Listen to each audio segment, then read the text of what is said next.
sa Batangas kung saan 19 na ang napaulat na patay. Para sa ibang detalye, makakausap natin sa linya ng telepono si Rainiel Pawid. Rainiel, saan ba nanggaling itong 19 daw na namatay dyan sa Batangas? Ruth, na lubog nga sa lampas taong baha yung 6 na barangay dito sa Agoncillo, Batangas. 5 ang naitalang patay sa lugar matapos ang pananalasa ng bagyong Christine. Kabilang dyan ang senior citizen na si Rafael. Naiyak na lang ang anak niyang si Randy dahil ganito niya dinatna ng ama matapos niyang hindi makita ng higit 2 taon. Tumagasa ang baha at putik sa bahay ni Rafael at nang pagiba na ang kanilang bahay, inunang isalba ng lolo ang mga po at anak nito. Patay rin ang isa pang senior citizen na si Susan Cruzat na mula naman sa barangay Subic, Ibaba.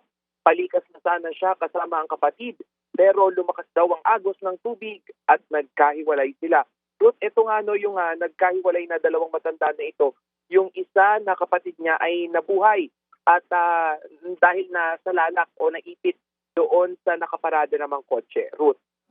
Rainiel, itong linawin ko lang yung tala doon sa buong province, posible na 19, binavalidate pa din ba nila yaan pa? Or kasi may reports na may mga namatay din doon sa may Agoncillo, ay, sa bayan ng Talisay, sorry?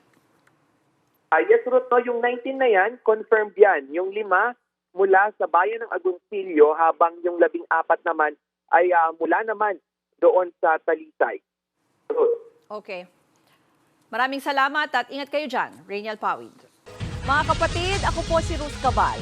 Maging maalam at may pakialam sa mga may init at rumaratsyadang balita sa Frontline Express.